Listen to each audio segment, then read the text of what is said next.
Halo teman-teman, apa kabar? Ada saya lagi Aryan Surya, sahabat kamu yang paling sering muncul di telinga kamu pastinya ya. Yang gemar kali berdiskusi mengenai segala hal yang berhubungan dengan kehidupan. Saya bersyukur sekali lagi, terima kasih, dan terima kasih. Karena sampai detik ini banyak sekali teman-teman di sahabat pagar kehidupan yang kehidupannya sudah mulai berubah ya. Dengan adanya audio ataupun video yang saya bagikan kepada kamu kemarin. Nah, kalau misalnya kamu sudah subscribe, belakangan ini saya kerap kali memberikan sebuah materi yang berhubungan dengan perubahan hidup. Nah, sekarang saya akan memberikan kamu semacam diskusi lagi di telinga kamu pastinya mengenai sebuah hal yang berhubungan dengan perubahan hidup lagi, tapi perubahan hidup ini justru yang paling penting seandainya kamu mau mempraktekannya. Kamu penasaran? Tolong simak baik-baik ya. Ini penting sekali. Jadi begini teman-teman, banyak sahabat pagar kehidupan yang kerap kali bertanya kepada saya, Mas bro, apa sih resep yang paling dasar seandainya kita ingin menjadi orang yang sukses? Ada nggak cara yang paling simple, yang mungkin belum pernah atau jarang sekali diajarkan orang-orang di luar sana, yang bisa membuat kita kalau mau mempraktekannya menjadi orang yang sukses, bukan hanya di dunia, tapi juga sukses di akhirat atau kehidupan sesudah mati? Jawaban saya ada. Wah serius, bener serius. Caranya ada dan cenderung gampang kok. Nah, cara inilah yang akan saya bagikan kepada kamu teman-teman. Cara yang kalau kamu mau mempraktekannya dengan izin Tuhan, kamu bisa langsung menjadi pribadi yang sukses dan pastinya memancing rejeki. Ingat, memancing rejeki. Jadi begini, kalau seandainya sekarang saya bertanya sama kamu teman-teman, pertanyaannya adalah sederhana banget. Pertanyaannya gini, apa yang menurut kamu merupakan harta yang paling berharga di dalam dunia ini? Sekali lagi, pertanyaannya apa sih yang menurut kamu harta yang paling berharga dalam dunia ini? Kalau saya tanya seperti ini, mungkin kebanyakan kamu jawabannya macam-macam ya. Ada juga yang mengatakan, oh harta yang paling berharga itu keluarga mas bro. Betul, seperti kata keluarga Cemara, harta yang paling berharga adalah keluarga. Tapi ada lagi yang lebih berharga daripada keluarga, apa? Oh harta yang paling berharga itu adalah kesehatan mas bro. Betul, tapi ada loh yang lebih berharga daripada kesehatan yang mungkin kamu tahu tapi jarang kamu pahami karena jarang dibahas oleh orang banyak. Harta yang paling berharga selain daripada keluarga dan juga kesehatan adalah ketenangan. Sekali lagi, ketenangan. Kamu nggak percaya? Oke. Kamu sadar nggak bahwa semua uang yang paling banyak kamu keluarkan dalam hidup ini, sebenarnya secara sadar maupun tidak sadar, itu kamu keluarkan untuk mencapai ketenangan loh. Kamu nggak percaya? Coba kita ingat-ingat lagi ya. Bagi kamu yang pernah jalan-jalan ke luar negeri, kamu rela mengeluarkan duit puluhan juta. Tujuannya apa sih? Karena kamu berpikir ketika kamu tamasya, kamu bisa mencapai ketenangan. Betul nggak? Benar kan? Nah, celakanya banyak juga orang yang salah paham akan sesuatu hal yang mereka pikir mereka cari, padahal bukan mereka cari. Contohnya gini, berapa banyak di antara kamu semua yang saat ini masih bekerja keras membanting tulang demi satu hal yang disebut dengan harta? Kamu acungkan tangan. Siapa di antara kamu yang sampai detik ini alasan terkuat kamu bekerja hanya untuk harta? Acungkan tangan kamu. Kalau kamu mengacungkan tangan kamu, kalau kamu berkata dalam hati, iya mas bro itu gua banget, selamat, kamu termasuk ke dalam orang yang paling salah paham di dalam menjalani hidup. Loh salah pahamnya di mana mas bro? Bukannya kita butuh duit? Kan kita hidup butuh duit, gimana sih? Nah jadi begini, kamu pikir yang paling kamu cari dalam hidup ini adalah kebahagiaan. Dan kamu pikir juga bahwa dengan harta banyak kamu bisa mencapai kebahagiaan. Nah, ketika kamu nanti mencapai harta yang banyak, ketika Tuhan mengizinkan kamu punya harta yang banyak, kamu ternyata merasa hampa. Hampanya gimana? Kok saya udah punya banyak harta, tapi kok ngerasanya kosong gitu ya? Kenapa ya? Jawabannya sederhana, karena yang kamu cari sesungguhnya bukan kebahagiaan, tapi yang kamu cari adalah ketenangan. Nah, kabar baiknya, Ketenangan itu tidak selamanya mahal, bahkan ketenangan bisa kamu capai saat ini juga. Nah oke Mas Bro, gue paham. Lantas apa hubungannya ketenangan dengan rahasia kesuksesan? Hubungannya emang di mana? Hubungannya jelas ada. Apa hubungannya? Kesuksesan itu bisa dicapai seandainya kamu tenang. Itu rahasianya. Atau bahasa gampangnya begini. Ketenangan adalah sumber dari kesuksesan sejati. Yang saya maksud adalah kesuksesan dalam segala hal ya. Kesuksesan karir, kesuksesan cinta, dan juga kesuksesan menyelesaikan masalah. Inilah sebabnya kenapa kalau kamu lagi mencari sesuatu gak ketemu-ketemu ya. Tapi begitu kamu udah lepas, kamu udah gak nyari, kok barang yang kemarin kamu cari ketemunya sekarang. Kenapa bisa begitu? Karena ketika kamu tenang, kamu akan mencapai keberhasilan lebih mudah. Itu rahasianya. Ketenangan adalah emas. Jadi prinsip dasar kesuksesan yang selalu saya pegang adalah capai dulu ketenangan jiwa, baru kamu akan mencapai kesuksesan. Nah pertanyaannya Mas Bro, oke, gue setuju dengan lu bahwa ketenangan adalah akar dari kesuksesan. Lantas bagaimana caranya kita bisa mencapai sesuatu hal yang disebut dengan ketenangan? Susah loh Mas Bro. Nah gini, saya ingin membagikan dasar ilmunya dulu nih, supaya kamu jadi paham betul ya. Dalam hidup ini ada 3 jenis kecerdasan. Tolong dengarkan baik-baik. Dalam hidup ini ada 3 jenis kecerdasan. Kecerdasan yang pertama disebut dengan IQ. Kalau saya mengatakan IQ, pasti banyak di antara kamu yang sudah tahu IQ itu apa. Betul, kecerdasan IQ adalah kecerdasan yang biasanya dimiliki oleh orang-orang yang pintar di sekolah. Pintar matematika, pintar fisika, pintar bahasa, pintar-pintar yang berhubungan dengan ilmu pengetahuan, itu disebut dengan IQ atau kecerdasan intelijensa. Nah, celakanya IQ itu memegang peranan paling kecil dalam kesuksesan seseorang. Ada kecerdasan yang lebih tinggi daripada IQ, ada kecerdasan yang lebih tinggi dari kecerdasan intelijensa yang disebut dengan kecerdasan emosi. Nah, kecerdasan emosi itu apa, Mas Bro?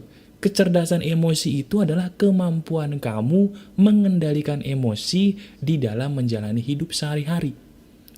Dan sebuah penelitian membuktikan, teman-teman, bahwa kecerdasan emosi itu jauh lebih memegang peranan penting dalam kesuksesan seseorang dibandingkan IQ, dibandingkan kecerdasan otak. Itu fakta. Nah, celakanya lagi teman-teman, saat ini dunia Indonesia khususnya hanya berhenti sampai kecerdasan emosi atau EQ. Padahal ada satu kecerdasan yang selalu saya pelajari dari dulu dan selalu berhasil membuat saya jauh-jauh lebih cerdas dari hari ke hari kalau kita mau memahami dan mengasah kecerdasan yang satu ini. Kecerdasan apa itu, Mas Bro? Kecerdasan itu adalah kecerdasan spiritual. Betul, kecerdasan spiritual.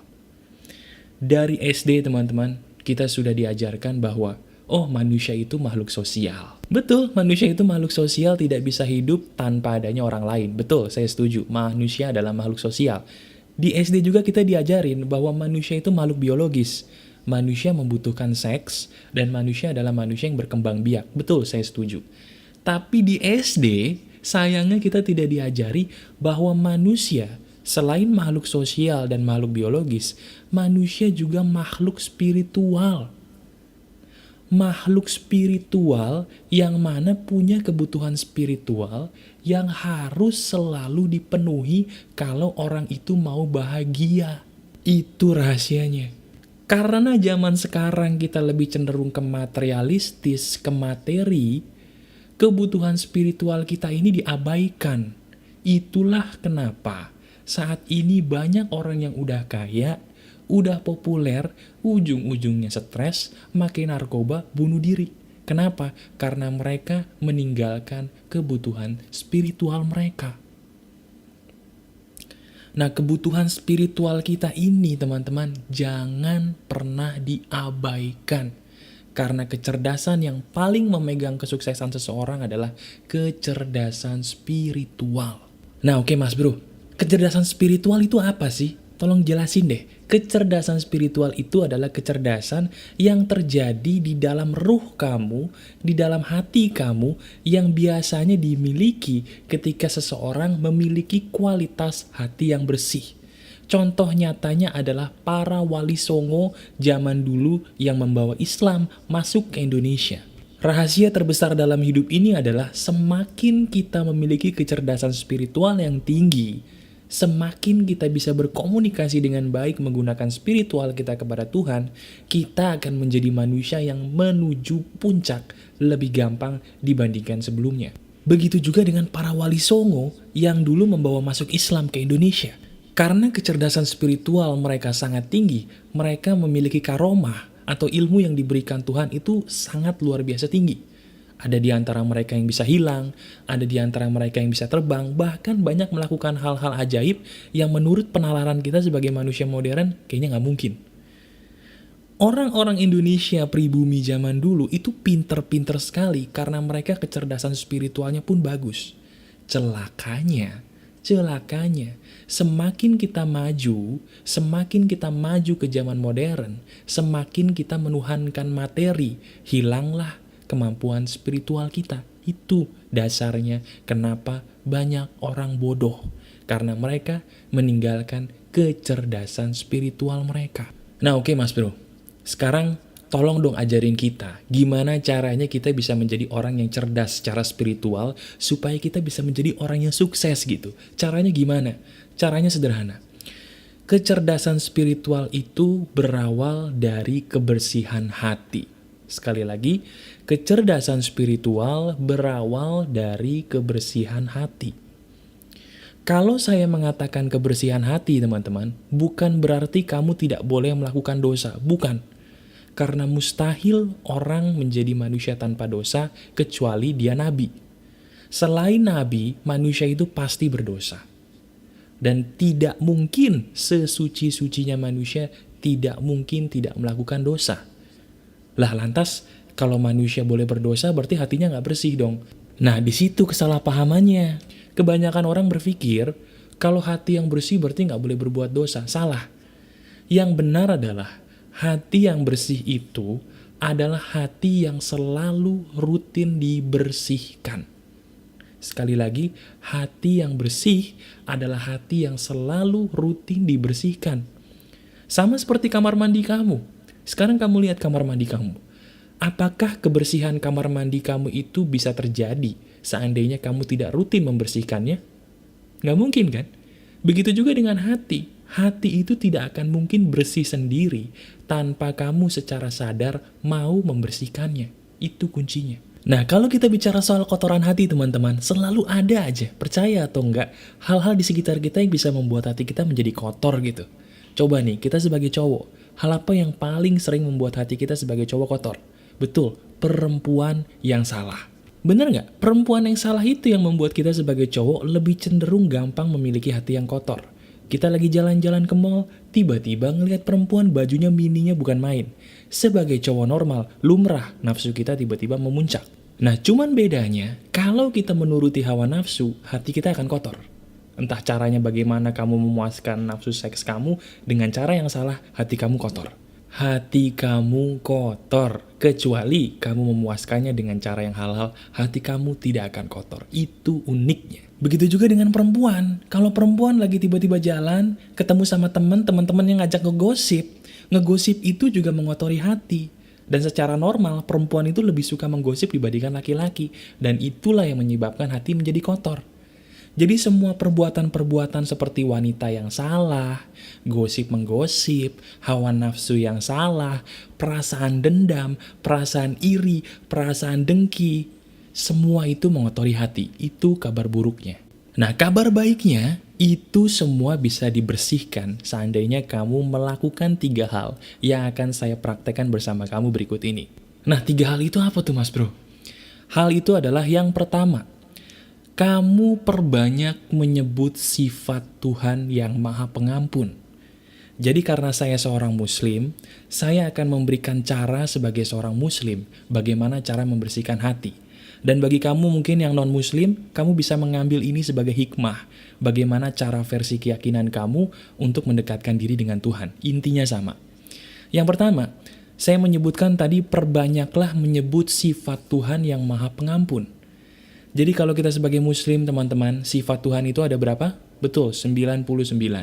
Dari semua sifat Tuhan itu, ada beberapa sifat yang menunjukkan bahwa Tuhan yang maha kuasa ini adalah maha pengampun.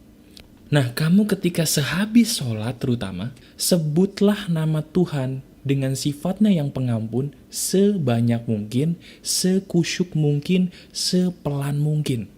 Sekali lagi, sebanyak mungkin, sekusyuk mungkin, sepelan mungkin. Saya contohin. Dalam Islam ada yang disebut dengan sifat pengampun yang disebut dengan Ya Allah, Ya Ghafur, Ya Allah, Ya Ghafar. Nah, ulangi dua sifat ini terus saja. Percaya atau enggak, tiba-tiba hati kamu menjadi tenang dan menjadi bersih. Nah, percaya atau enggak teman-teman, hanya dengan menggunakan zikir dua sifat Tuhan ini saja. Kalau kamu gunakan secara pelan-pelan, kusyuk, dan sebanyak mungkin, dua sifat ini bisa meredakan hati kamu menjadi lebih tenang. Loh, Mas Bro, emang apa hubungannya ketenangan dengan meminta ampun sama Tuhan? Emang ada hubungannya? Jawabannya ada. Kamu menjadi tidak tenang karena kamu sebenarnya banyak dosa. Sekali lagi, kamu menjadi tidak tenang karena kamu sebenarnya banyak dosa, baik kamu sadari atau tidak kamu sadari.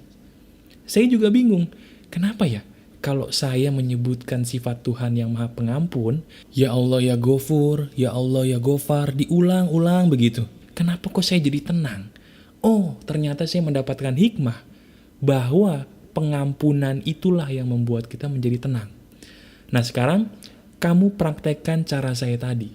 Sebutkan sifat Tuhan Ya Ghafur, Ya Ghafar secara pelan-pelan, kusyuk, dan sebanyak mungkin, kapanpun, dimanapun, baik ketika sholat maupun di luar sholat. Sama saja.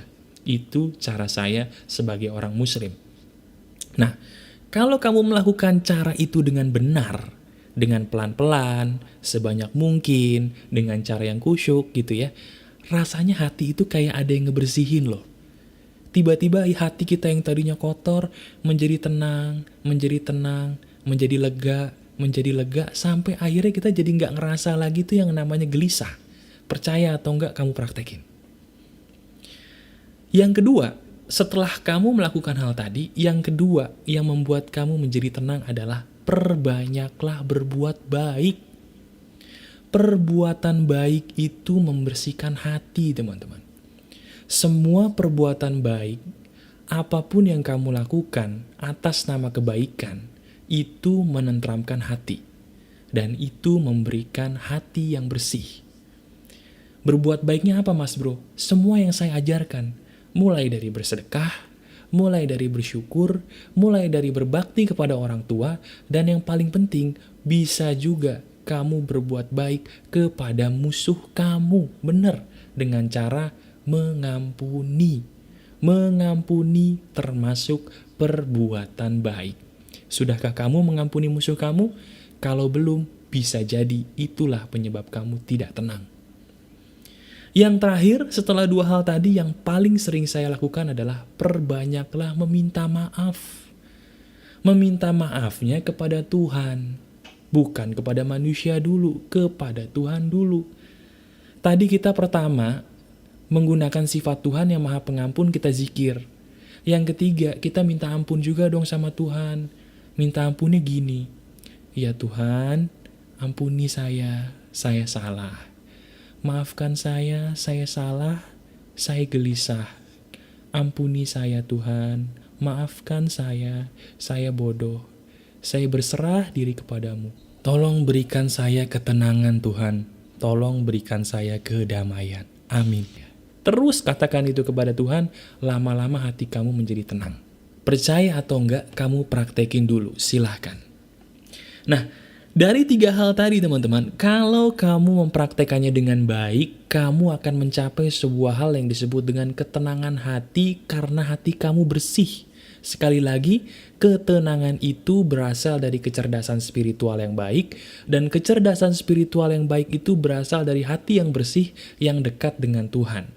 Nah, ketika kamu kecerdasan spiritualnya sudah bagus, percaya atau enggak, kamu akan berada pada kecerdasan yang penuh di saat hati kamu bersih, di saat kamu sedang dalam kecerdasan spiritual yang tinggi. Manusia akan mencapai kecerdasan yang paling tinggi ketika dia memiliki kecerdasan spiritual yang baik. Itu rahasianya. Nah sekarang silakan kamu lakukan apa yang saya katakan tadi, praktekkan dalam hidup kamu dan lihat perubahannya. Kalau kamu mempraktekkan ini semua dengan benar, niscaya dengan izin Tuhan, hidup kamu akan mencapai kepada kesuksesan sejati. Karena ingat, kesuksesan itu berawal dari ketenangan, dan ketenangan berawal dari kecerdasan spiritual yang kamu penuhi. Penuhi kebutuhan spiritual kamu dengan selalu rajin membersihkan hati kamu setiap saat. Maka kamu akan mencapai keberhasilan yang paling sejati dalam hidup kamu. Praktekkan itu ya, dan kamu lihat hasilnya. Masih ada saya sahabat kamu Aryan Surya di sini. Keep spirit, keep sharing, and keep loving. Bye-bye.